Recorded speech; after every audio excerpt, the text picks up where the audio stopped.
Hello बच्चों, कैसे हो आप सब। तो आज की इस वीडियो के अंदर हम डिस्कस करने वाले हैं वेक्टर्स। मैंने ये कुछ चीजें पहले से लिख के रखी हुई हैं सो दैट मैं आपका थोड़ा सा टाइम बचा सकूं।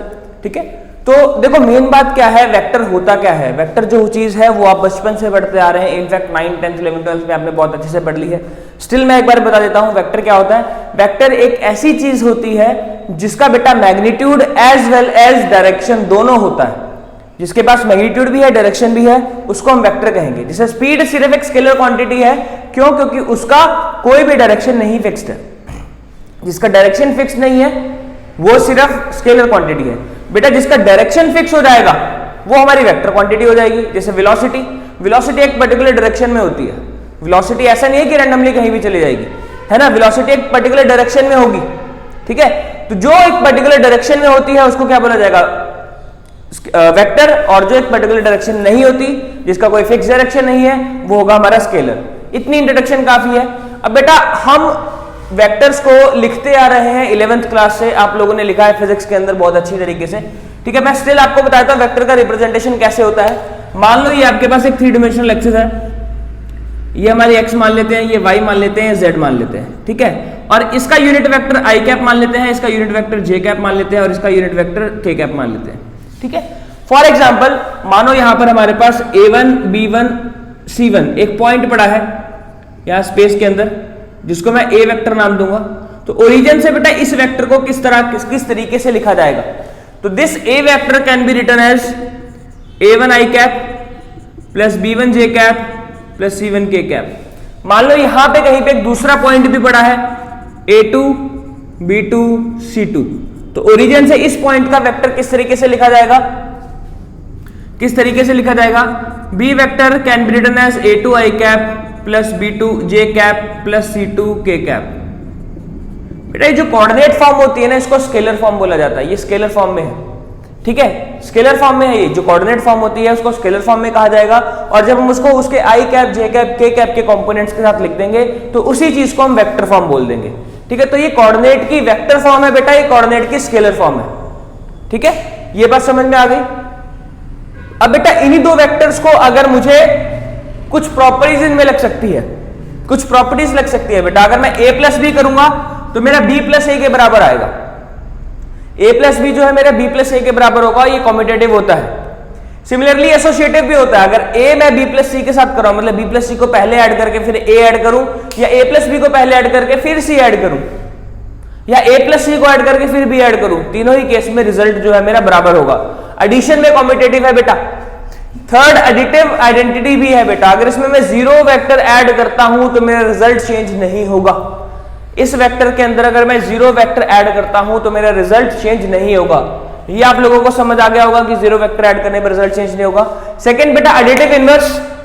एडिटिव इनवर्स क्या होता है बेटा, एक ऐसा नंबर जिसको मैं गिवन वेक्टर के अंदर ऐड करूं, एक ऐसा वेक्टर जिसको मैं गिवन वेक्टर के अंदर ऐड करूं और मेरा रिजल्ट जो है वो 0 आ जाए। Basically negative of that vector, basically negative of that vector is called additive inverse, ठीक है।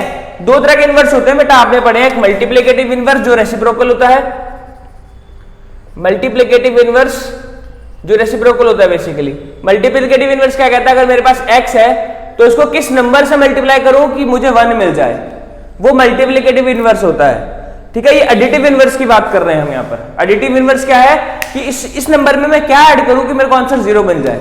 तो negative of that number should be added to get 0, और नेगेटिव ऑफ दैट नंबर या negative of that vector will be additive inverse of that vector, ठीक है। ये चीज clear हो गई। अच्छा, इक्वालिटी की बात करेंगे बेटा। अब मैं यहां पे आपको पहले दो लॉस थोड़ा सा प्रूव करके दिखा देता हूं। अगर मेरे पास ये वेक्टर जो है नंबर में होंगे तो आपको ज्यादा अच्छे से समझ में आएंगे। वैसे a प्लस बी मैं ऐसे इस जनरल फॉर्म में भी करके दिखा देता हूं। a प्लस बी अगर मैं करता हूं तो मेरे पास क्या आएगा, a1 plus a2 i cap plus b1 plus b2 j cap plus c1 plus c2 k cap. ये मेरे पास एडिशन हो गया a प्लस बी का, है ना। अब मैं इन दोनों को ऐड कर रहा हूं बेटा। अगर मेरे पास मान लो ये 3i plus 2j plus 4k है, और ये मेरे पास 2i plus 3j plus 4k है, कुछ भी है, मैंने इन दोनों को ऐड करना है, a प्लस बी निकालना है। a vector plus b vector, उसको कैसे लिखा जाएगा, उसको लिखने के लिए मैं क्या करूंगा, 3 प्लस 2 हाँ 5i cap, 3 plus 2 again 5i cap, और 4 प्लस 4 अगेन 8 कैप, ठीक है। तो ये मेरे पास वेक्टर का एडिशन हो जाएगा। मतलब सिर्फ a1 a2 को ऐड करा, b1 b2 को ऐड करा, c1 c2 को ऐड करा और रिस्पेक्टिव पोजीशंस पे i j k कैप लगा दिया तो मुझे मेरा आंसर मिल गया। ये सिंपल एडिशन है बेटा वेक्टर्स की। इसके बाद कुछ इक्वालिटी की बात कर लेते हैं। कोई भी दो वेक्टर्स इक्वल कब होंगे? अगर मेरे पास a वेक्टर जो है a1 i cap plus b1 j cap plus c1 k cap है और b vector a2 i cap plus b2 j cap और c2 k कैप है ना, तो मेरे दो वेक्टर्स इक्वल कब होंगे? जब उनके i j k कैप के रिस्पेक्टिव कोएफिशिएंट्स बराबर होंगे, मतलब उनके स्केलर कंपोनेंट्स बराबर होंगे। मतलब a1 a2 के बराबर, b1 b2 के बराबर, c1 c2 के बराबर एग्जैक्ट सेम पोजीशन पर होने चाहिए, तभी वो दोनों वेक्टर्स जो हैं बराबर होंगे। ठीक है, एग्जैक्टली सेम होने चाहिए, नेगेटिव साइन का भी फर्क नहीं होना चाहिए। ठीक है, नेगेटिव इज नॉट इक्वल बेटा। तो इसी तरीके से हम इक्वल कर सकते हैं वेक्टर्स को। इसमें क्वेश्चन क्या पूछ सकता है वो कि बोलेगा a वेक्टर और b वेक्टर आपस में इक्वल है, ये बोल देगा a और b आपस में इक्वल है और यहाँ पे x की वैल्यू निकालो, तो 2 इसको भी 2 के इक्वल करना पड़ेगा और इसको 3 के इक्वल करना पड़ेगा। ये बोल देगा a और b आपस में इक्वल है, तो यहां पर हमें x की वैल्यू निकालो, तो x की वैल्यू 4 आ जाएगी इक्वेट करके। हो सकता है 3-4 वेरिएबल्स पूछ ले, यहाँ पे z दे दे, यहाँ पे आपको k y पूछ ले, है ना, तो y की वैल्यू 2, z की वैल्यू 3, x की वैल्यू 4। एग्जैक्टली इक्वल तभी होगा बेटा जब a1 a2 के बराबर, b1 b2 के बराबर और c1 c2 के बराबर होगा। Next is multiplication of vector. Multiplication of vector, तो मल्टीप्लीकेशन ऑफ वेक्टर दो तरीके से होती है बेटा। एक वेक्टर से करते हैं, वेक्टर और वेक्टर का मल्टीप्लीकेशन, एक होता है स्केलर और वेक्टर का मल्टीप्लीकेशन। तो अभी स्केलर और वेक्टर का मल्टीप्लीकेशन सीखते हैं, फिर वेक्टर और वेक्टर का मल्टीप्लीकेशन अभी थोड़ी देर बाद सीखते हैं। ठीक है, मल्टीप्लीकेशन ऑफ स्केलर, स्केलर से कैसे मल्टीप्लाई करेंगे बेटा? मान लो यहाँ पर 3 है और आपको 3a वेक्टर निकालना है, तो 3a वेक्टर निकालने के लिए क्या करोगे? a वेक्टर के सारे कंपोनेंट्स को 3 से मल्टीप्लाई कर दो, इसको पूरी 3 से मल्टीप्लाई कर दो। 6i कैप प्लस 6 3 जा 18 j कैप प्लस, क्या किया मैंने? 3 से मल्टीप्लाई करना था ना, sorry 9 j cap plus 12 k cap. ठीक है, ये करना था हमें, ये हमने कर लिया। ठीक है, अगर इसको किसी भी नंबर से मल्टीप्लाई करना है, सिंपली मल्टीप्लाई कर सकते हो हर एक कंपोनेंट को। ये चीज क्लियर हो गई। इसके बाद हमें क्या है बेटा? 2 पॉइंट से अगर हमें वो निकालना है, जगह तो बची नहीं, इसको थोड़ा सा इरेज करना पड़ेगा। फटाफट से इसको इरेज कर लेते हैं हम। ठीक है, फटाफट से 2 मिनट लगेंगे इरेज करने में। अरे ये क्यों मिटा दिया मैंने? 1 सेकेंड, ये नहीं मिटाना चाहिए था मुझे। चलो कोई बात नहीं बेटा, यहाँ पे हमारा a1 i cap plus b1 j cap plus c1 k cap एक वेक्टर हमने बना लिया, ये OA वेक्टर। ठीक है, यहाँ पे b वेक्टर हम बना लेते हैं a2 i cap plus b2 j cap plus c2 k cap. ये कोऑर्डिनेट्स लिखने, कोऑर्डिनेट्स लिख लो, कोई फर्क नहीं पड़ता। ठीक है, ये b वेक्टर हो गया। अब बेटा अगर हमें इन दोनों पॉइंट से ज्वाइन करने वाला वेक्टर बनाना है, मतलब मेरे को ऐसा वेक्टर बनाना है जो 1, 2, 3 पे है और 3, 6, 8 पर है। इन दोनों पॉइंट्स को ज्वाइन करने वाला अगर मुझे एक वेक्टर लिखना है तो मैं कैसे लिखूंगा? ठीक है, इस पॉइंट को मैं P मान लेता हूं, इस पॉइंट को मैं Q मान लेता हूं। ठीक है, देखो जरा इसको बेटा लिखने का तरीका देखो। अगर मुझे PQ वेक्टर लिखना है, अगर मुझे PQ वेक्टर लिखना है तो मुझे Q के पॉइंट्स में से P के पॉइंट्स को माइनस करके लिखना पड़ेगा। ये बात याद रखना, Q के पॉइंट्स में से P को माइनस करना पड़ेगा। मतलब अगर मुझे इन दोनों को लिखना है ना, तो a2 - a1, b2 - b1, c2 - c1 करना पड़ेगा। ये बात समझ में आया? a2 - a1, b2 - b1 और c2 - c1 करना पड़ेगा। देखो कैसे करेंगे। 3 - 1 i cap plus 6 - 2 j cap plus 8 - 3 k cap. This will B 2i cap plus 4j cap plus 5k cap. इतना हो जाए भाई, ये PQ वेक्टर हो गया। This is your PQ vector. ठीक है, ये आपका PQ वेक्टर हो गया। अगर आपको QP लिखना होता ना बेटा, QP लिखना होता तो बेटा P वाले वेक्टर में से Q वाला वेक्टर माइनस करते, डायरेक्शन उल्टी हो जाती। मैग्नीट्यूड वाले सेम रहेगा लेकिन डायरेक्शन उल्टी हो जाएगी। मतलब टर्मिनल माइनस इनिशियल करना होता है हमेशा, हमेशा ना terminal point minus initial point करना है। Terminal point minus initial point, ये बात याद रखना। थोड़ा सा फर्क होता है बेटा PQ और QP के अंदर, एडिशन करोगे तो बेटा फर्क आएगा ना। तो PQ और QP के अंदर इतना फर्क है बेटा। अगर आपको QP निकालना है तो P - Q करना पड़ेगा, तो P - Q करेंगे तो this will B 1 - 3 - 2i cap, 2 - 6 - 4j cap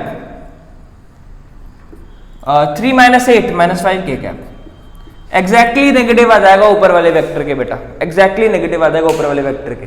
magnitude में हालांकि फर्क नहीं पड़ेगा, अगर मैग्नीट्यूड निकालना है पी क्यू का वो क्यू पी के बराबर आ जाएगा। मैग्नीट्यूड कैसे निकालेंगे बेटा वेक्टर का?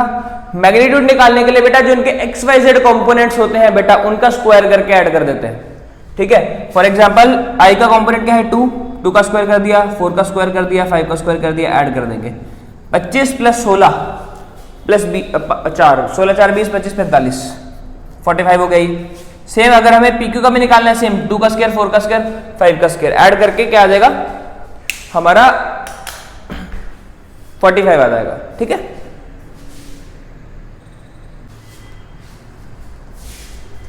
ओके तो नेक्स्ट कंसेप्ट हम निकालना सीखते हैं यूनिट वेक्टर बेटा।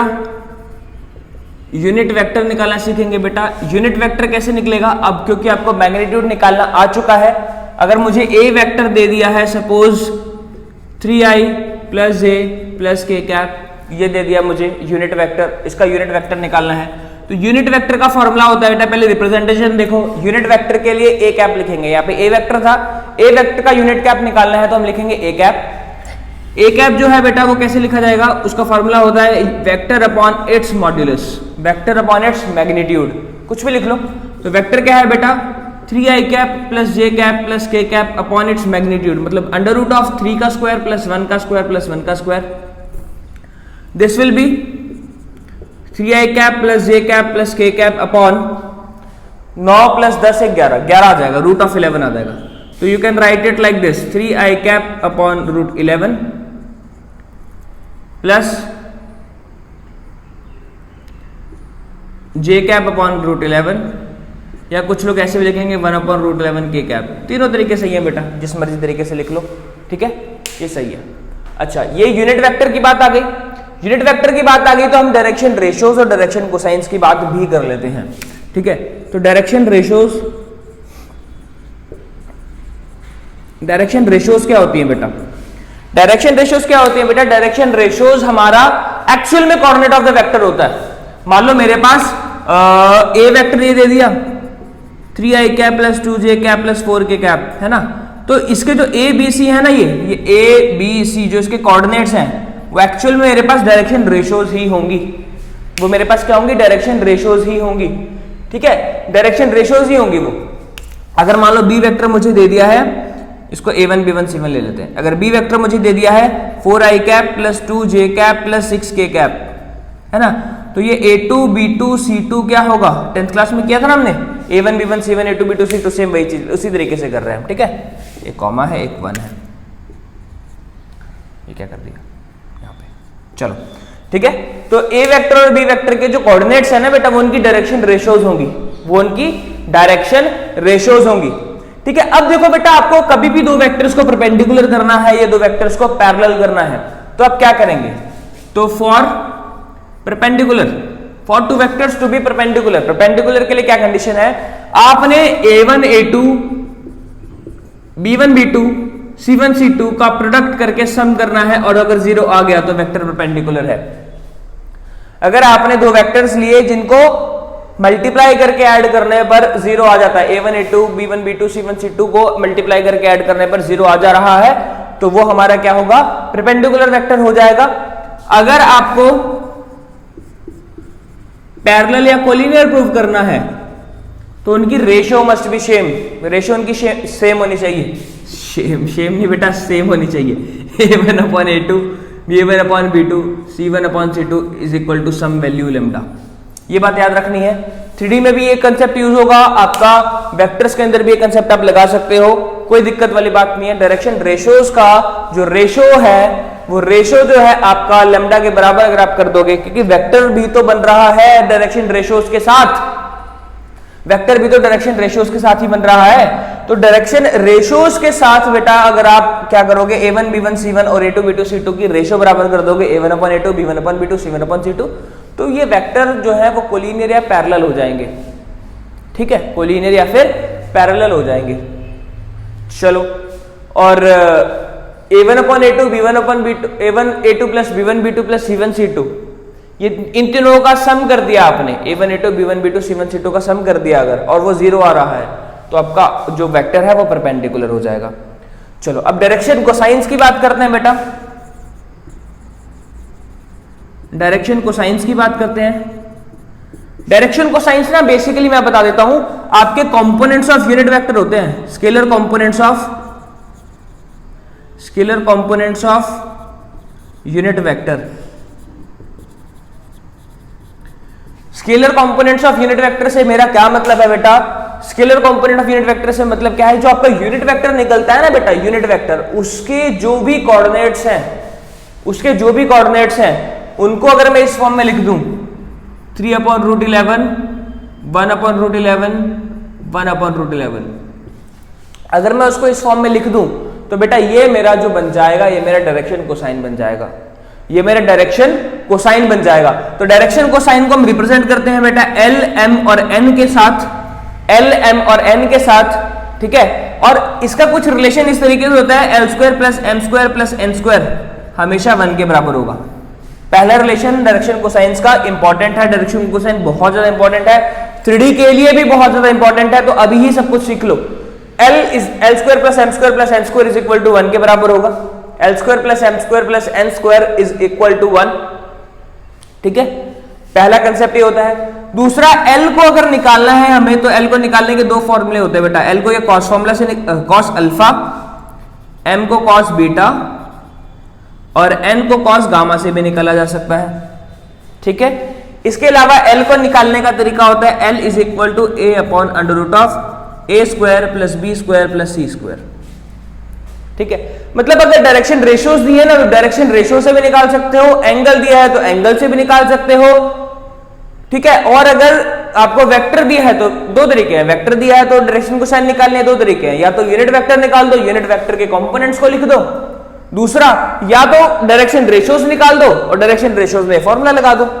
ऑल टुगेदर सेम ही चीज है बेटा। ये m निकालना है हमें, नीचे बैठ के लिखता हूं मैं, टेढ़ा हो रहा है। m कैसे निकलेगा, b/√a² + b² + c²। I hope आपको ये दिखाई दे। n निकालना है तो c/√a² + b² + c², ठीक है। ये हो गया LMN का फॉर्मूला, LMN निकालने का, डायरेक्शन कोसाइन से निकालने का फॉर्मूला। अच्छा, एक चीज और यहां जगह है थोड़ी सी, यहां पे भर लेते हैं। मैं आपको प्रूव कर देता हूं कि L² + M² + N² 1 के बराबर होता है। तो 3/√11 का स्क्वायर प्लस 1/√11 का स्क्वायर प्लस 1/√11 का स्क्वायर क्या हो जाएगा। पॉज करो और मेरे को बताओ क्या होने वाला है, ठीक है। जिन बच्चों ने कर लिया बहुत बढ़िया, 9/11 1/11 1/11, दिस विल बी 11/11 = 1। देखो बेटा, यूनिट वेक्टर का मैग्नीट्यूड, यहां से दो बातें प्रूव हो गई। अगर मुझे यूनिट वेक्टर का मैग्नीट्यूड निकालना है तो वो भी 1 होगा, यूनिट वेक्टर का मैग्नीट्यूड भी 1 होगा मेरा, ठीक है। यूनिट वेक्टर का मैग्नीट्यूड भी 1 होगा। सेकेंडली, मेरा जो L² + M² + N² है वो भी 1 होगा। इसके अलावा आप इसको इस तरीके से भी लिख सकते हैं, cos² alpha plus cos² beta plus cos² gamma, ये भी 1 के बराबर होता है, ठीक है। तो कभी भी आपको कुछ भी मतलब 2-4 चीजें पूछी होती हैं, क्वेश्चंस में हम कवर करेंगे, डायरेक्शन कोसाइंस के ऊपर अक्सर क्वेश्चन आते हैं, तो ये क्वेश्चंस हम करेंगे। 3D के अंदर भी क्वेश्चन देखने को मिलेंगे आपको इस तरीके के। तो अगला कंसेप्ट करने से पहले वीडियो पॉज करो, नोट कर लो।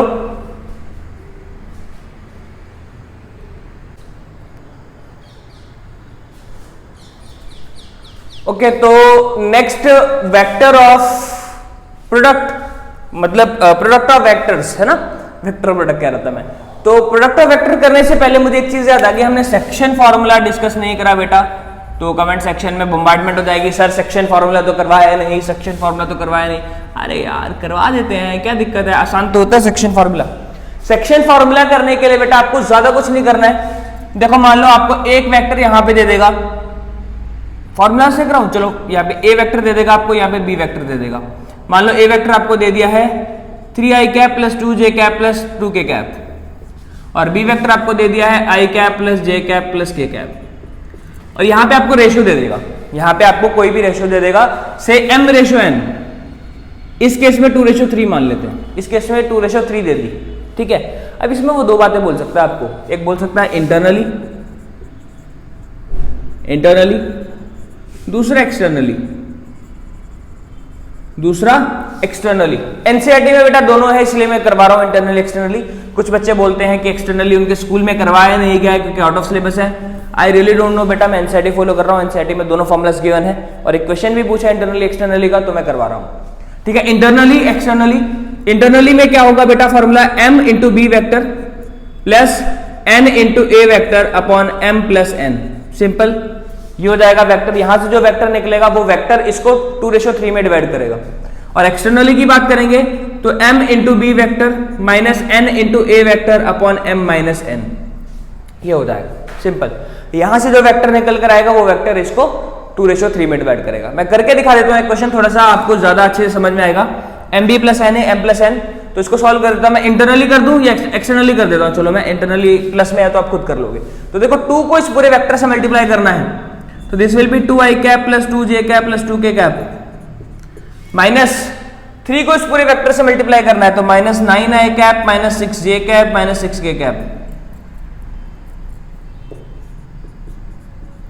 Upon m minus n, this will B 2 minus 3, yes 2 minus 3, negative of 2 minus 9 7i cap minus का 2 minus 6 minus 4j cap minus 4k cap upon 2 minus 3 minus 1, तो इससे खत्म, इससे खत्म। मतलब यहां माइनस नहीं लगाना चाहिए था मुझे, ओवरऑल माइनस कॉमन लेके फिर काटना है।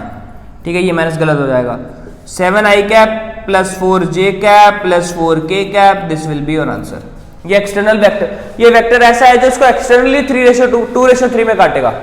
ठीक है, इंटरनली काटने वाला वेक्टर किस तरीके से होगा बेटा, प्लस का निशान आ जाएगा, बाकी सबको सेम रहेगा। ठीक है, बाकी सबको सेम रहेगा, प्लस का निशान आ जाएगा। ठीक है, तो ये था बेटा आपका सेक्शन फॉर्मूला।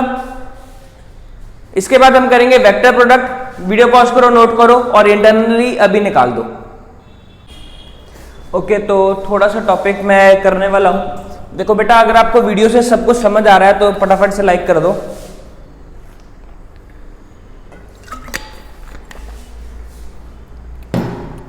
पानी पीना इंपॉर्टेंट होता है। चलो, तो बेटा मैंने कुछ स्केलर प्रोडक्ट की चीजें लिख ली है, मैं आपको स्केलर प्रोडक्ट करवाऊंगा क्योंकि ये प्रॉपर्टीज बार बार लिखना, नई नई वीडियोस बनाना वो दिक्कत हो जाएगी ना, मतलब वीडियो में कट लगाना। एक ही बार मैंने सारी की सारी प्रॉपर्टीज लिख ली हैं, एक ही साथ आपको सारी की सारी प्रॉपर्टीज में एक्सप्लेन कर दूंगा।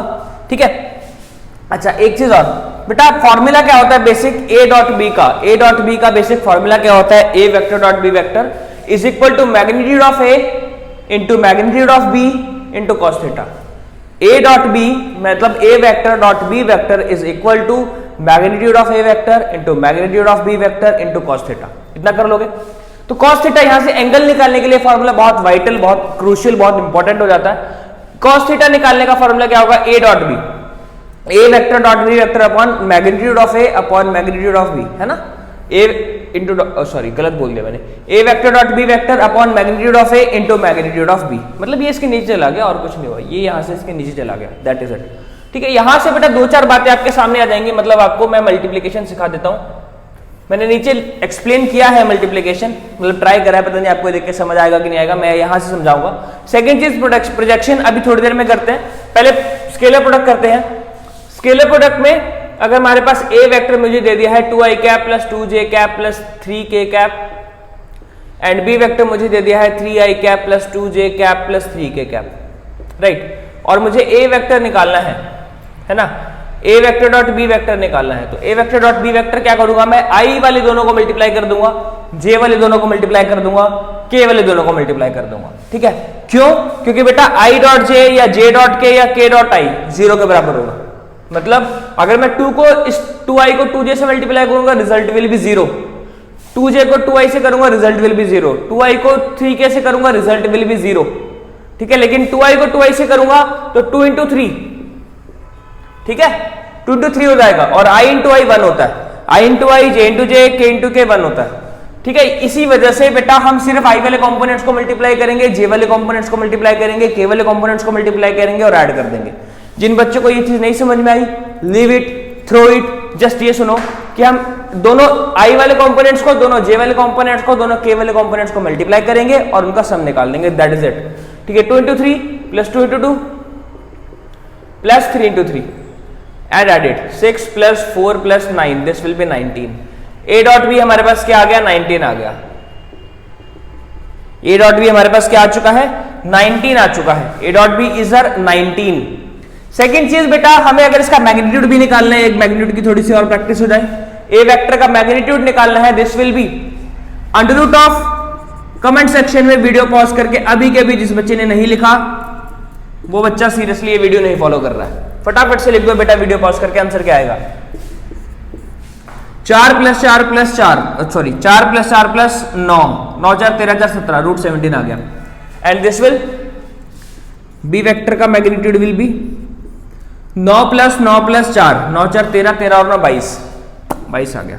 मैंने दिमाग में कर लिया बेटा, आप चाहो तो ऐसे भी कर सकते हो, दिमाग में भी कर सकते हो, आपकी मर्जी है, ठीक है, मैंने दिमाग में कर दिया।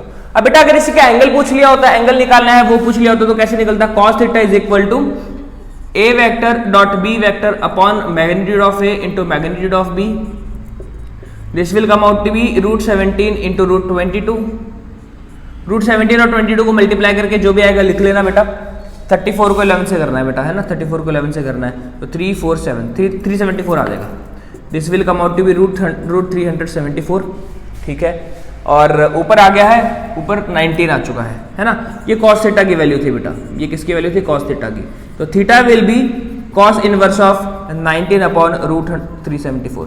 देखो बेटा हर बार ऐसा कंपल्शन नहीं होता, अगर आपसे एग्जाम में पूछा जाए, हर बार ऐसा कंपल्शन नहीं होता कि आपसे जो पूछा गया है वो हर बार एंगल निकलेगा, हर बार ऐसा एंगल आए जो आपने वैल्यू पढ़ी है, हर बार 45 60 30 90 ऐसा कुछ है, ऐसा पॉसिबल नहीं होगा बेटा हर बार, जो कभी कभी ऐसा होगा, कभी कभी ऐसा एंगल भी आएगा जो नहीं निकलेगा, उसके साथ ही आपको सेटिस्फाई रहना पड़ेगा, अपने आंसर पे ट्रस्ट करना पड़ेगा। बस अगर आपने प्रोसेस पूरी सही करी है, बस वो चीज ध्यान में रखना, आंसर कुछ भी आ सकता है, उसको cos इनवर्स लगा दो।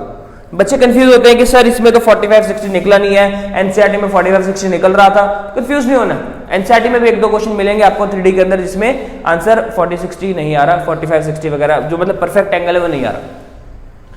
चलो नेक्स्ट है बेटा स्केलर प्रोडक्ट की प्रॉपर्टीज, हमने ये नहीं करी है अभी। ए डॉट बी जो है वो बी डॉट ए के बराबर होगा, जिस मर्जी ऑर्डर में कर लो, ठीक है, ए डॉट बी कर लो या बी डॉट ए कर लो, देखो क्या फर्क पड़ता है, 3 को 2 से करके 2 को 2 से कर दो, 3 को 3 से कर दो, ऐड कर दो, मल्टीप्लाई इधर से करो या इधर से करो, इतना फर्क नहीं पड़ता। वेक्टर प्रोडक्ट में फर्क पड़ेगा बेटा, इसमें नहीं पड़ेगा, डॉट प्रोडक्ट में फर्क नहीं पड़ता, स्केलर प्रोडक्ट के अंदर जिसको डॉट प्रोडक्ट भी कहा जाता है उसके अंदर फर्क नहीं पड़ता, क्रॉस प्रोडक्ट यानी वेक्टर प्रोडक्ट के अंदर फर्क पड़ेगा। Second is A dot B जो है वो अगर 0 के इक्वल है तो ए बी के परपेंडिकुलर है, ठीक है। अब यहां देख लो बेटा cos थीटा बेटा मेरा, अगर देखो ए डॉट बी मेरा 0 के इक्वल आ रहा है ए डॉट बी मेरा 0 के इक्वल आ रहा है तो उसका क्या रीजन हो सकता है, यहां पे लिख के दिखा देता हूं, मेरा A dot B vector is equal to magnitude of A magnitude of B cos theta. देखो बेटा अगर मेरा ए डॉट बी 0 के इक्वल आ रहा है उसके 3 रीजन हो सकते हैं, या तो ए वेक्टर 0 है या तो बी वेक्टर 0 है, क्योंकि मैग्नीट्यूड कभी भी किसी वेक्टर का 0 नहीं हो सकता, it will always be positive, क्योंकि हमने स्क्वायर करके ऐड तो करा है, वो कैसे नेगेटिव हो जाएगा, वो कैसे 0 हो जाएगा, है ना। तो ए वेक्टर और बी वेक्टर जो है बेटा मैग्नीट्यूड कभी किसी का 0 नहीं होगा, या तो ए वेक्टर 0 होगा या बी वेक्टर 0 होगा। अगर ए और बी दोनों ही नॉन 0 है इसका मतलब हमारा cos थीटा 0 के इक्वल है बेटा, cos थीटा हमारा 0 के बराबर है। cos थीटा 0 कब होता है, थीटा 90 पर, थीटा 90 पर, मतलब दोनों वेक्टर्स के बीच में जो एंगल है वो 90 डिग्री बन रहा है, दोनों वेक्टर्स के बीच में जो एंगल है वो क्या बन रहा है, 90 डिग्री विच इज परपेंडिकुलर। तो यहां पे इस प्रॉपर्टी का ये मतलब था, बहुत इंपॉर्टेंट प्रॉपर्टी है, अगर आपको कभी भी परपेंडिकुलर प्रूव करने को आए दो वेक्टर्स को तो या तो आप डायरेक्शन रेशियोज निकाल के ये कर दो a1 a2 plus b1 b2 plus c1 c2 is equal to 0 perpendicular निकालने के लिए। सेकेंड या आप कर सकते हो dot product is equal to 0, ये भी एक्चुअल में डॉट प्रोडक्ट ही है बेटा, ये भी एक्चुअल में डॉट प्रोडक्ट ही है। देखो a1 b1 c1 a2 b2 c2, हमने क्या करा, a1 a2 b1 b2 c1 c2 को मल्टीप्लाई करके ऐड तो करा है, सेम ही चीज तो है, ऑल टुगेदर सेम चीज है ये, ठीक है। और कोई प्रॉपर्टी तो नहीं रह गई, नहीं, प्रोजेक्शन रह गया है बेटा, इसको मिटा के फटाफट से प्रोजेक्शन करते हैं, डस्टर देखते हैं कहां पर है। देखो बच्चों वेक्टर के 4-5 नंबर जो है वो बहुत ज्यादा इंपॉर्टेंट है, ठीक है। मैं अभी देखूंगा वेक्टर कितने मार्क्स का आता है ना, मैं अभी वीडियो के लास्ट में आपको बताऊंगा, जैसे इस वीडियो के बाद ये खत्म करता हूं प्रोजेक्शन, है ना, प्रोजेक्शन के बाद मैं आपको बताता हूं। देखो बेटा प्रोजेक्शन करनी है हमने वेक्टर की, मान लो प्रोजेक्शन ऑफ ए वेक्टर जो है 2i प्लस जे प्लस के और प्रोजेक्शन ऑफ बी वेक्टर जो है 3i प्लस के, जे जो नहीं लिखा इसमें मैंने जानबूझ के, ठीक है, ताकि आपको डॉट प्रोडक्ट में थोड़ी सी कॉम्प्लेक्सिटी मिले और आप आसानी से कर लो, पेपर में भी कर पाओ। A vector dot B vector upon, देखो हमें ए ऑन बी निकालना है, projection of A vector on B vector, तो ए ऑन बी निकालना है बेटा, जिस पे निकालना है वो नीचे आएगा।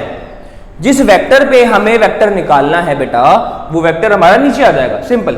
मतलब मुझे बी वेक्टर पे निकालना है, ए का प्रोजेक्शन बी पर, ये ए पड़ा है ये बी पड़ा है, ए का बी पर निकालना है तो बी नीचे आ जाएगा। बी नीचे आएगा ना, ए को बी के ऊपर रख रहे हैं, ए को बी के ऊपर रख रहे हैं तो हमेशा ऊपर तो ए डॉट बी ही रहेगा, ऊपर तो हमेशा ए डॉट बी ही रहेगा, ऊपर हमेशा ए डॉट बी ही रहेगा, नीचे आएगा हमारा मॉड्यूलस ऑफ उस वेक्टर जिस पे निकालना है, तो मैग्नीट्यूड ऑफ बी वेक्टर आ जाएगा। तो मैग्नीट्यूड ऑफ बी निकाल लो बेटा पहले, मैग्नीट्यूड ऑफ बी क्या हो जाएगा, 3 का स्क्वायर प्लस 1 का स्क्वायर, तो this will be 10 root of 10, और यहां पर क्या बनेगा बेटा 2 इंटू 3, चलो मैं लिख लेता हूं 2i प्लस जे प्लस के कैप, और यहाँ पे 3i प्लस के कैप, इसको करते हैं बेटा 2 इंटू 3 6, 1 इंटू 0, देखो जे इसमें नहीं है। अब बच्चे कंफ्यूज आते हैं कि सर इसमें तो जे है ही नहीं, तो इसको ऐसे लिख लो 0j प्लस के कैप। जिन बच्चों को नहीं समझ में आता वो ऐसे लिख सकते हैं 3i cap plus 0j cap plus के कैप। तो जे वाले से मल्टीप्लाई करेंगे तो कुछ लिखने की जरूरत ही नहीं है, के को कैसे करेंगे तो 1, this will be 7 upon root 10, ये आपका आंसर आ गया, प्रोजेक्शन का ये आंसर आएगा 7 अपॉन 10 आ जाएगा। ठीक है, तो प्रोजेक्शन में बेटा सिर्फ इतना ही है, 2 नंबर का क्वेश्चन या 1 नंबर का क्वेश्चन वो आपसे पूछ सकते हैं, आपको आना चाहिए। इसके बाद हम लोग करेंगे वेक्टर प्रोडक्ट, और मैं आपको बताऊंगा वेक्टर ऑलमोस्ट मेरे अकॉर्डिंग कितने मार्क्स का आने वाला है।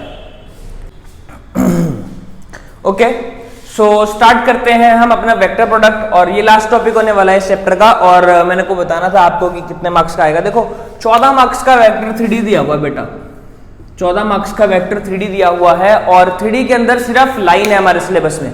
इससे पहले प्लेन भी आता था, अभी देख लूंगा मैं एक बार, और लाइन ही है ना सिलेबस में, मैं देखना भूल गया, तो मेरे अकॉर्डिंग तो लाइन ही है क्योंकि लास्ट ईयर लाइन आया था, इस बार देख लूंगा मैं सिलेबस में कितना आना है। तो बेटा देखो लाइन है, अगर प्लेन भी है तो भी मैक्सिमम 10 मार्क्स का ही आएगा, 4 मार्क्स का तो फ्री है, ये 4 मार्क्स का ये फ्री का चैप्टर है, और मेरे अकॉर्डिंग तो 4 मार्क्स का प्लस का ही आएगा। आई थिंक 6-7 का तो आने का बहुत ज्यादा चांस है, क्योंकि 3D और ये दोनों मिला के 14 मार्क्स के आने वाले हैं, है ना। तो 6 मार्क्स का एस्टिमेट आप मान के चलो, 8 मार्क्स का 3D को दे दो, तो और 3D में भी इसके कंसेप्ट यूज होने, तो ये चैप्टर 3D से भी ज्यादा इंपॉर्टेंट हो जाता है, 3D से भी ज्यादा इंपॉर्टेंट ये चैप्टर हो जाता है। तो इसको बहुत ध्यान से करेंगे बेटा। वेक्टर प्रोडक्ट अब अगर आपको निकालना है, वेक्टर प्रोडक्ट को हम क्रॉस प्रोडक्ट में बोलते हैं, क्या बोलते हैं, क्रॉस प्रोडक्ट। और इसका बेसिक फॉर्मूला क्या होता है बेटा, बेसिक फॉर्मूला आपने लास्ट ईयर भी करा होगा, a cross b is equal to magnitude of a into magnitude of b sine theta. Dot में कॉस आता है, यहाँ पे साइन थीटा आता है, डॉट में कॉस थीटा आता है, यहाँ पे साइन थीटा आता है। अब बेटा साइन थीटा निकालने के लिए हम क्या कर सकते हैं, साइन थीटा अगर आपको फाइंड करना है तो आपको क्या करना पड़ेगा, a vector dot b vector upon a vector cross b vector upon modulus of a और मॉड्यूलस ऑफ b का प्रोडक्ट। ठीक है, इतना करना है आपको। लेकिन एंगल अगर आपको कभी भी निकालने को आया बेटा, मैं आपको रेकमेंड करूंगा आप डॉट प्रोडक्ट के लिए जाओ। कभी भी अगर आपको 2 वेक्टर्स के बीच में एंगल निकालने को आया, अनटिल और अनलेस वहां पे बोला गया है कि आपको क्रॉस प्रोडक्ट से करना है, आई विल ऑलवेज रिकमेंड कि डॉट प्रोडक्ट के लिए जाओ। Dot product is very easy, very very easy, और इतना आसान होता है कि बच्चे उसमें गलती नहीं करते हैं। इसमें थोड़ी गलती हो जाती है बेटा, मैं टू बी फ्रैंक बता दूं आपको, इसमें थोड़ी गलती हो जाती है, सब बच्चे कर देते हैं गलती इसके अंदर।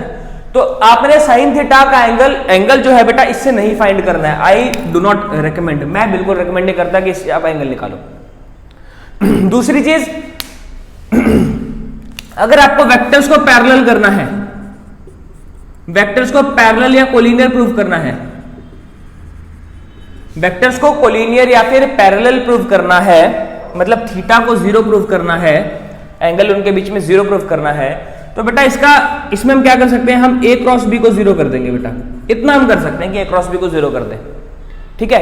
या फिर आप क्या, उससे बेटर मैंने ऑप्शन बताया है, a1 upon a2, b1 upon b2, c1 upon c2 को एक दूसरे का मल्टीपल बता दो। वो अगेन ये ज्यादा बेटर ऑप्शन है, डायरेक्शन रेशियोज वाला, ठीक है। अगेन मैं यही रिकमेंड करूंगा आपको, वेक्टर प्रोडक्ट से पैरेलल भी करने की जरूरत नहीं है, आप ये चीज कर दीजिए, a1 upon a2 plus b1। वहां पे ना मोस्टली लिखा नहीं आता, वहां पे मोस्टली लिखा नहीं आता कि किस मेथड से करना है, ठीक है। जो 2-3 मेथड है वो हम आसान वाला क्यों ना चुन लें। अगर आपको प्रोडक्ट वेक्टर प्रोडक्ट करना है तो कर दो, कोई दिक्कत नहीं है। बस ये बात याद रखना, अगर ये फॉर्मूला कभी भूल जाते हो आप, तो a क्रॉस b जो है 0 के बराबर होगा कोलिनियर और पैरेलल के केस में, और कभी परपेंडिकुलर करना है तो a डॉट b को 0 के इक्वल कर दो। ए डॉट बी को 0 के इक्वल करेंगे परपेंडिकुलर के केस में, और पैरेलल के केस में ए क्रॉस बी को 0 कर देंगे। ठीक है, इतना समझ में आ गया। अगर परपेंडिकुलर प्रूव करना आ रहा है और आप इससे कर रहे हो तो आप बेवकूफ हो बेटा, बुरा लगे तो लगे, बेवकूफ हो। इससे परपेंडिकुलर का भी मत प्रूव करना, चले जाना कॉस थीटा वाले फॉर्मूला से करना। ठीक है, अगेन देखो बेटा ए क्रॉस बी जो है वो minus of B cross A के बराबर होता है। मतलब अगर मैंने A vector cross B vector निकाला है, उसका जो रिजल्ट होगा वो हमेशा minus B cross A vector के बराबर होगा। दूसरी चीज बेटा, इसको वेक्टर प्रोडक्ट पता क्यों कहा जाता है? स्केलर प्रोडक्ट में आंसर जो था हमारा सिंपल स्केलर वैल्यू था, उसमें कोई भी आई जे के कंपोनेंट नहीं था, है ना। इसको वेक्टर प्रोडक्ट क्यों कहा जाता है? क्योंकि बेटा इसका आंसर हमेशा आई जे के कंपोनेंट्स में ही मिलेगा, ये वेक्टर फॉर्म में मिलेगा इसका आंसर, इसीलिए इसको वेक्टर प्रोडक्ट भी कहा जाता है। ठीक है, वीडियो मैंने स्टार्ट करी है ना, एक सेकेंड, हाँ जी वीडियो स्टार्ट करिए, कहीं ऐसा हो जाए कि वीडियो शूट कर लें और फिर वीडियो है ना, चलो कोई बात। जो A cross B is equal to minus B cross A हो जाएगा। सेकेंड, इसको वेक्टर प्रोडक्ट क्यों कहा जाता है? क्योंकि ए क्रॉस बी का जो रिजल्ट है वो वेक्टर फॉर्म में आएगा, इसीलिए इसको वेक्टर प्रोडक्ट भी कहा जाता है। थर्डली बेटा ये कह रहा है आई को आई से मल्टीप्लाई करेंगे, जे को जे से करेंगे और के को के से करेंगे। जे को जे आना था यहाँ पर, आई को आई से, जे को जे से और के को के से करेंगे तो यहाँ पे रिजल्ट 0 आता है। ठीक है, जिन बच्चों को टेक्निकल टर्म्स नहीं समझ में आएंगी कोई बात नहीं, एक्सपेंशन सीख लेना, वो ज्यादा इंपॉर्टेंट है। एक्सपेंशन में आपने डिटर्मिनेंट्स को करा है ना, डिटर्मिनेंट से एक्सपेंड करना होता है, बस डिटर्मिनेंट ही एक्सपेंड करना होता है। ठीक है, तो बेटा आई क्रॉस आई जो है वो माइनस जे क्रॉस आई के बराबर होगा, जो फर्दर के की वैल्यू देगा, तो ये इसमें नहीं जाते हैं बेटा। इसके अलावा बेटा अगर आपको एक्सपेंशन अभी सिखा रहा हूं, अगर आपको ट्रायंगल का एरिया निकालने को बोल दिया, ट्रायंगल का एरिया निकालने को बोल दिया, तो half A cross B, half magnitude of A cross B. बेटा यहाँ पे ए क्रॉस बी नहीं है, सिर्फ ए क्रॉस बी का जो मैग्नीट्यूड आएगा उसका हाफ करेंगे तो एरिया आ जाएगा। ठीक है, ए क्रॉस बी जो वेक्टर निकलेगा उस वेक्टर का मैग्नीट्यूड निकालेंगे, उस मैग्नीट्यूड का हाफ करेंगे तो एरिया आ जाएगा। और देखो ये तो सिंपल कॉम्पिटिटिव थोड़ा सा लगता है, एसोसिएटिव थोड़ा सा लगता है, इसके अंदर A cross B plus C है तो A cross B plus minus B cross C. ठीक है, ए क्रॉस सी, ये तो आराम से हो जाएगा। चलो और कुछ तो नहीं रह गया प्रॉपर्टीज में? नहीं। चलो मैं आपको मल्टीप्लिकेशन सिखाता हूं दो वेक्टर्स की क्रॉस प्रोडक्ट में। अगर आपको ए वेक्टर दे दिया है 2i कैप प्लस जे कैप प्लस के कैप, और बी वेक्टर आपको दे दिया है आई कैप माइनस जे कैप प्लस के कैप। ये माइनस साइन मैंने जानबूझ के लिया बेटा, ताकि थोड़ी कॉम्प्लेक्सिटी आए और आप लोगों को करने की आदत हो, माइनस ध्यान में रखना पड़ता है। ठीक है, तो बेटा ऐसे डिटर्मिनेंट की फॉर्म में इसको रिप्रेजेंट कर लेंगे, आई कैप जे कैप के कैप, और यहाँ पे आई के कोफिशिएंट्स 2 और 1, यहाँ पे जे के कोफिशिएंट्स 1 और -1, और यहाँ पे के कोफिशिएंट्स 1 और 1। ठीक है, इतना कर रहा है। तो ए क्रॉस भी निकालना है बेटा, ए क्रॉस भी निकालने के लिए पहले आई कैप लिख लो, आई कैप लिख लो। जैसे डिटर्मिनेंट आप करते थे, इन दोनों को छोड़ दो, क्या हो जाएगा 1 × 1 माइनस 1 × 1, है ना, तो ये क्या हो जाएगा 2 हो जाएगा। कैसे हो जाएगा मैं बता देता हूँ, देखो जिन बच्चों को डिटर्मिनेंट नहीं आता वो कैसे करेंगे, 1 × 1 माइनस माइनस 1 × 1, तो ये होगा 1 + 1 I cap which is equal to 2i cap. इतना समझ में आ गया 2i कैप कैसे बना। सेम जे कैप के साथ, तो जे कैप के साथ माइनस लगेगा, ये प्लस होता है, ये माइनस होता है, प्लस होता है। This is plus, this will B minus and this will B plus. ठीक है, क्यों होता है बेटा उसका रीजन कोफैक्टर्स में पता चलेगा आपको, अभी रहने दो, डिटर्मिनेंट्स में कर लेंगे उसको, जब डिटर्मिनेंट करेंगे तो उसको कर लेंगे। अभी के लिए इतना मान के चलो बेटा, ये माइनस होता है, plus minus plus, alternate position पे प्लस से स्टार्ट करना है, प्लस माइनस प्लस लगाना है। तो माइनस माइनस जे कैप के लिए इसको छोड़ दो बेटा, इन दोनों को छोड़ दो, 2 × 1 = 2, मतलब 2 1 1 1, इसको कर लो सॉल्व। ठीक है, तो this will be J 2 - 1 J cap. Clear? फिर अब के कैप के लिए निकाल लेते हैं। जिनको डिटर्मिनेंट सॉल्व करना है तो उनको मेहनत करने की जरूरत नहीं है बेटा, इसको करो मल्टीप्लाई, -2 -1 -3, तो -3 के कैप, तो 2i कैप माइनस जे कैप -3 के कैप। चलो ये हो गया 2i कैप माइनस जे कैप -3 के कैप, ये हमारे पास वेक्टर आ गया, ए क्रॉस बी का प्रोडक्ट आ गया। ठीक है, अगर हमें बेटा इसका ट्रायंगल का एरिया पूछा होता, मान लो इससे ट्रायंगल बन रहा है और इसका एरिया पूछा होता, तो हम कुछ नहीं करते, half magnitude of 2i cap minus J cap -3 के कैप कर देते, बस इतना कर देते। तो दिस विल बी हाफ √2 2 का स्क्वायर प्लस 3 का स्क्वायर प्लस 1 का स्क्वायर, कितना आ रहा है ये 4 9 और 1 10 14 आ रहा है, √14/2 आ रहा है। This is your answer. ठीक है, इसका मैग्नीट्यूड, ये उसका एरिया हो जाएगा ट्रायंगल का, ये ट्रायंगल का एरिया हो जाएगा। ठीक है, अब चलो मैं ट्राई करता हूं आपको इसके बाद 2-4 क्वेश्चंस करवा दूं इसी वीडियो के अंदर, आसान वाले। ठीक है, फिर मैक्सिमम क्वेश्चन जो है बेटा वो प्रोडक्ट से ही आएंगे, वेक्टर प्रोडक्ट से ही आएंगे, वो स्केलर प्रोडक्ट और वेक्टर प्रोडक्ट से ही मैक्सिमम क्वेश्चन आएंगे। और जिस तरह प्रोजेक्शन ऑफ वेक्टर्स जो है वो सिर्फ डॉट प्रोडक्ट के लिए एक्सक्लूसिव है, एरिया ऑफ ट्रायंगल सिर्फ क्रॉस प्रोडक्ट के लिए एक्सक्लूसिव है। एरिया ऑफ ट्रायंगल में मैंने देखा कुछ बच्चे क्या करते हैं, ए डॉट भी कर देते हैं, वो नहीं करना है आपने, वो कभी भी नहीं करना है, ठीक है। चलो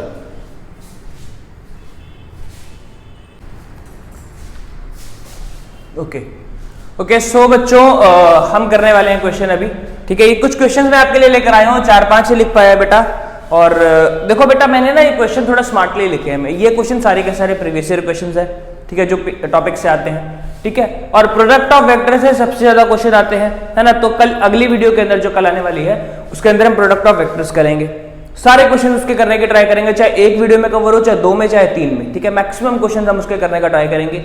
थर्ड, मेरे जो रिपीटेड क्वेश्चंस है बेटा उनको हटा दिया है, मुझे ये 4 टाइप के क्वेश्चंस मिले हैं, ठीक है। अगर आप कहोगे तो कम्युनिटी फीड के ऊपर मैं उन क्वेश्चंस को आपकी प्रैक्टिस के लिए डाल दूंगा। Make sure to comment it down, comment करोगे। और यहां तक वीडियो देख रहे हो तो भाई लाइक कर दो यार, थैंक यू यार, हैट्स ऑफ, बहुत बहुत बड़ा थैंक्स, इतनी शिद्दत से तुम पढ़ रहे हो चलो लाइक जरूर करना।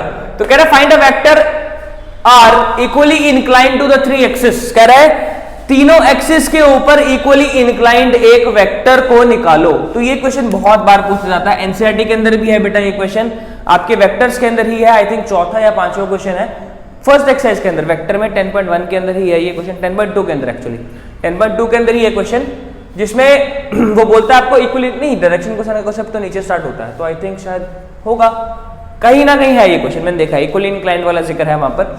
तो बेटा आर वेक्टर निकालना है जो इक्वली इंक्लाइंड है। इक्वली इंक्लाइंड का मतलब क्या है, कॉस अल्फा जो है वो कॉस बीटा के बराबर होगा, और कॉस बीटा जो है वो कॉस गामा के बराबर होगा, है ना, कॉस बीटा जो कॉस गामा के बराबर होगा, क्लियर। तो बेटा हम क्या कर सकते हैं, यहां पर हम कर सकते हैं L² + M² + N² = 1, ये वाला कंसेप्ट हम इसके अंदर लगाएंगे, ठीक है, ये वाला कंसेप्ट हम इसके अंदर लगाएंगे। कॉस से क्यों नहीं करवा रहा हूं बेटा, कॉस से इसलिए नहीं करवा रहा हूं क्योंकि अननेसेसरी डिफिकल्ट हो जाएगा। इक्वली इंक्लाइंड का मतलब है L जो है M के बराबर है, M जो है N के बराबर है, ये L होता है, ये M होता है, ये N होता है, हमने पढ़ा था ना। कॉस अल्फा क्या होता है L, कॉस बीटा क्या होता है M, कॉस गामा क्या होता है N। ये मेरा गामा बेटा वाई की तरह दिखता है तो कंफ्यूज मत होना, मेरे को बहुत बच्चों ने बोला है कि आप गामा ठीक से नहीं डालते हो, अब आदत पड़ गई है बेटा, एडजस्ट कर लेना, ठीक है। L² + M² + N² = 1 होता है ना। तो यहाँ पे L और M और N बराबर है बेटा, तो इसको L² + L² + L² लिख सकता हूं मैं, ये 1 हो जाएगा। 3L² = 1, L = ±√1/√3। तो L, M और N तीनों मेरा ±√1/√3 हो गया, ठीक है। अब बेटा इसका वेक्टर लिखना है, वेक्टर लिख लो, वेक्टर लिखना है वेक्टर लिख लेते हैं। तो बेटा i cap j cap k cap vector बनाना है ना, तो 1/√3 i कैप, यहाँ पे प्लस माइनस लगा रहा हूँ, ठीक है, plus 1/√3 j cap plus 1/√3 k cap, मैंने वेक्टर बना दिया, सिंपल। क्या वेक्टर बनाया, r vector = Li cap plus mj cap plus nk cap. Unit vector इसी फॉर्म का तो होता है, मैंने आपको बताया तो था, यूनिट वेक्टर के जो कोऑर्डिनेट्स होते हैं इसी फॉर्म के होते हैं, ठीक है। ये हो गया, इसको मिटा नहीं रहा हूं बेटा, वीडियो पॉज करो, नोट करो। सेकंड क्वेश्चन करते हैं, 4 क्वेश्चन है यहाँ पर। सेकंड क्वेश्चन क्या कह रहा है, right the position vector of the point which divides the join of the point with position vector, ठीक है।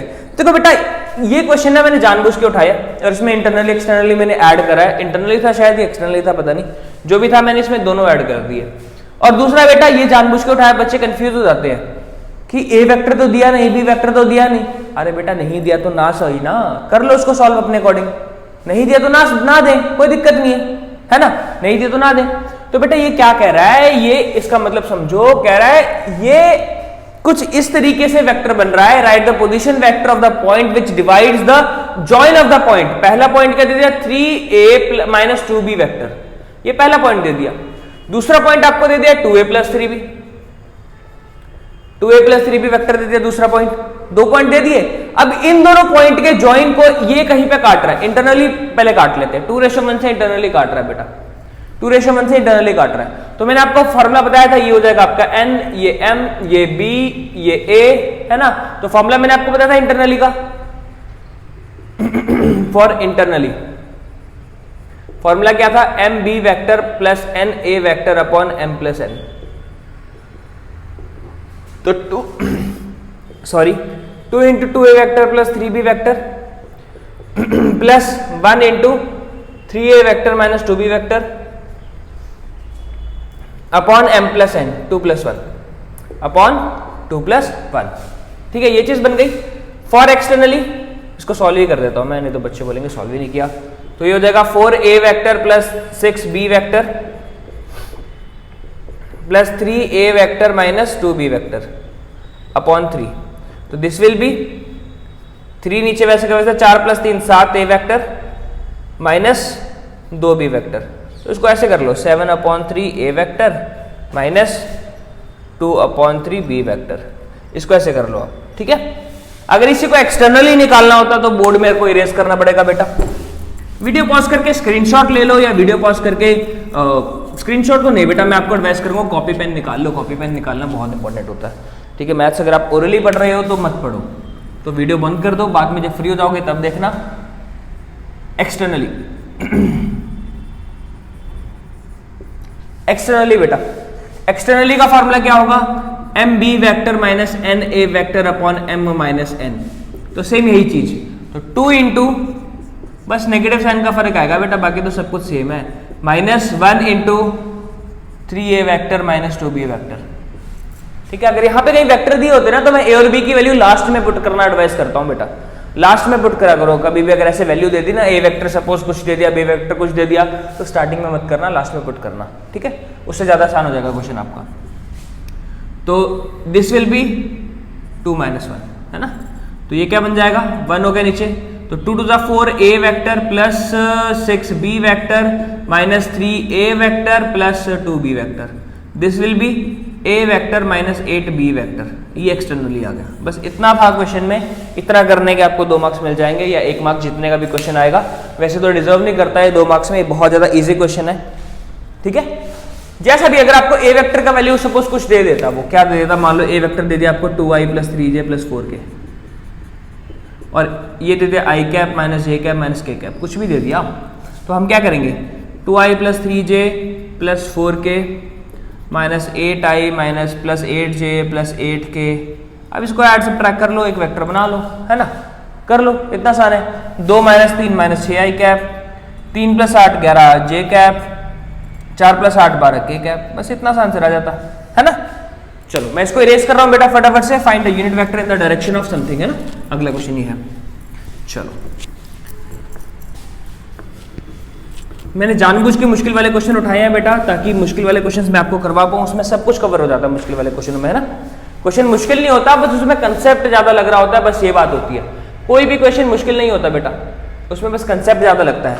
Find a unit vector in the direction of sum of. देखो बेटा, कई बार क्वेश्चन आपको सिर्फ एक ही वेक्टर के साथ पूछ लेगा, कई बार सम के साथ, कई बार डिफरेंस के साथ, ठीक है। तो बेटा इसने बोला इनके सम के साथ, तो आर वेक्टर में मान लेता हूं सबसे पहले 2i cap plus 3j cap plus k cap minus k cap plus 4i cap minus 3j cap plus 2k cap. इसको सॉल्व कर लेते हैं। तो बन गया 2 प्लस 4 6i, 3 माइनस 3 0j, और minus 1 minus plus k cap. तो this will be 6i cap minus k cap. यार वेक्टर बन गया। क्या पूछा है, find a unit vector in the direction of this vector. एक यूनिट वेक्टर निकालो इसकी डायरेक्शन में, ठीक है। तो बेटा अगर यूनिट वेक्टर नहीं भी बोला होता ना, ये भी बोला होता find the direction, find the vector in the direction of this, ये भी बोल दिया होता कि find a vector in the direction of this, तो भी आप यूनिट वेक्टर ही निकालते। कभी भी किसी वेक्टर की डायरेक्शन में अगर आपको वेक्टर निकालना है तो आपको उसका यूनिट वेक्टर फाइंड करना होगा। दोबारा सुनो, कभी भी किसी वेक्टर XYZ वेक्टर की डायरेक्शन में अगर आपको एक वेक्टर निकालना है तो आपको उस वेक्टर की डायरेक्शन में यूनिट वेक्टर पहले निकालना पड़ता है, ठीक है। तो पहले आप यूनिट वेक्टर निकालेंगे। R cap will be 6i cap minus k cap upon modulus of 6 का स्क्वायर प्लस 1 का स्क्वायर। This will be √37।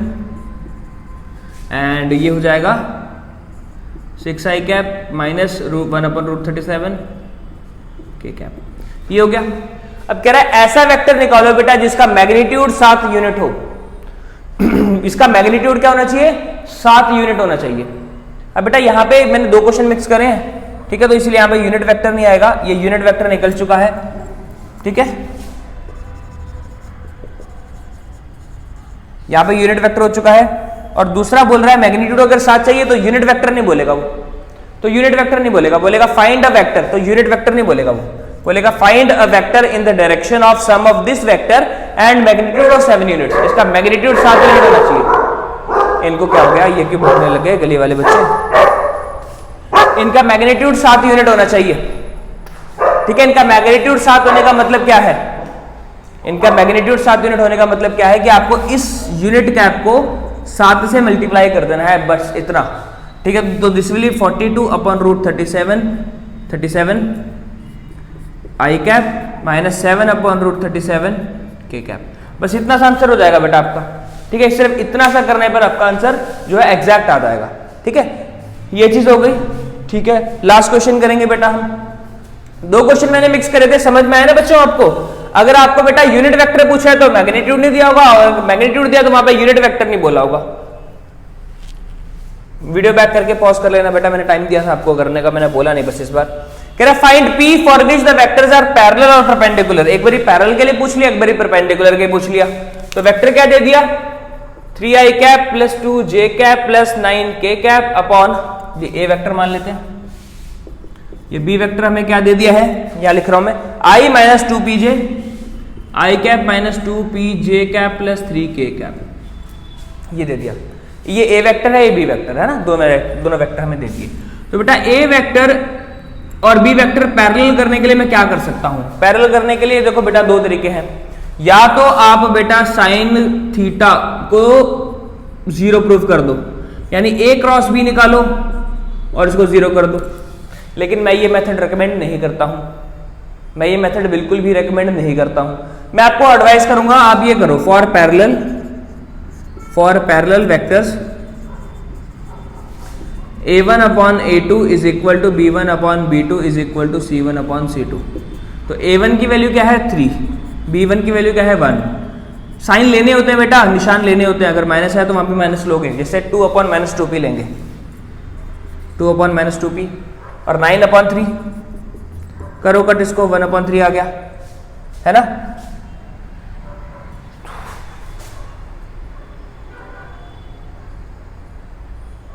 ये 1 अपॉन 3 आ रहा है, ये 3 आ रहा है, कुछ वेक्टर्स में गड़बड़ हो गई क्या? वेक्टर्स में गड़बड़ हो गई क्या? आई थिंक मेरे को लग रहा है कि वेक्टर्स में कुछ ना कुछ गड़बड़ हुई है बेटा। यहाँ पे जरूर 9 आना चाहिए था, या यहाँ पे कुछ आना चाहिए था जिससे 3 बने, है ना। अच्छा ठीक है, नहीं बेटा, मैं यहाँ गलत कर रहा हूँ, वेक्टर में कोई गड़बड़ नहीं हुई, 3 आया, 1 अपॉन 3 नहीं आया, 3 आया। तो ठीक है, बस इसको कर दो बेटा, किसी के साथ भी इक्वेट कर दो, 2 upon minus 2p is equal to 3, इसको इक्वेट कर लो, तो 2 is equal to minus 6p, p की वैल्यू हो जाएगी माइनस 2 अपॉन 3, ये वहां जाके मल्टीप्लाई हो गया, उसका सॉल्व कर लिया, ठीक है, ये p की वैल्यू निकल गई। सेकेंड बेटा, अगर परपेंडिकुलर प्रूफ करना है, अगर परपेंडिकुलर प्रूफ करना है ना, परपेंडिकुलर प्रूफ करना है, तो परपेंडिकुलर प्रूफ करने के लिए क्या होगा, a1 a2 plus b1 b2 plus c1 c2 is equal to 0, है ना। तो a1 a2 b1 b2 c1 c2 क्या होगा, तो 3 इंटू 1, डॉट प्रोडक्ट को 0 कर रहा हूं बेसिकली मैं, 3 into 1 3 plus 2 into minus 2 plus minus 2p आएगा, plus 9 into 3 is equal to 0। तो 3, माफ करना बच्चों, यहाँ पे थोड़े से कुत्ते हैं, सुबह के टाइम भौंक रहे हैं, तो एडजस्ट कर लो बस। आई होप आपको मेरी आवाज आ रही होगी। 3 माइनस 4p प्लस 27, इसको मान ले जाएंगे, minus 4p is equal to 30, minus का माइनस है माइनस खत्म, 4p इज इक्वल टू 30 हो गया, p की वैल्यू हो जाएगी 15/2, ठीक है। ये आ गई आपकी वैल्यू परपेंडिकुलर और पैरेलल के केस में। चलो इसी के साथ हम वीडियो को अपना एंड करते हैं बेटा। बहुत ही ज्यादा अच्छा लेक्चर गया है मेरे अकॉर्डिंग, ठीक है। स्टार्टिंग में स्पीड स्लो थी, लेकिन स्पीड अपने लास्ट में बढ़ाई। आई होप आपको समझ आया होगा। जिन बच्चों को नहीं समझ में आया, देखो कोई भी चीज स्किप मत करना, क्योंकि किस सेकंड में कौन सी चीज निकल के सामने आ जाएगी और आप मिस कर दोगे, ध्यान रखा करो। ये बहुत इंपॉर्टेंट है बेटा, बहुत ही ज्यादा इंपॉर्टेंट है। आपको करना है ये सारा टॉपिक्स। और अगर क्वेश्चन और चाहिए करने के लिए प्रैक्टिस क्वेश्चन तो मुझे कमेंट करो, मैं वीडियो उसमें कम्युनिटी फीड में डाल दूंगा, लिंक भी डाल दूंगा इसका कम्युनिटी फीड का इसके ऊपर। और थैंक यू सो मच, यहाँ तक वीडियो देख रहे हो अगर तो बहुत बड़ी कृपा है आपकी। बहुत कम बच्चे होंगे यहाँ तक जो देख रहे होंगे, शायद 1 2 या 4 5, है ना। मुझे बताना जरूर जो यहाँ तक देख रहा है, मुझे अच्छा लगेगा, स्पेशल थैंक्स करूंगा मैं उनको। चलो थैंक यू।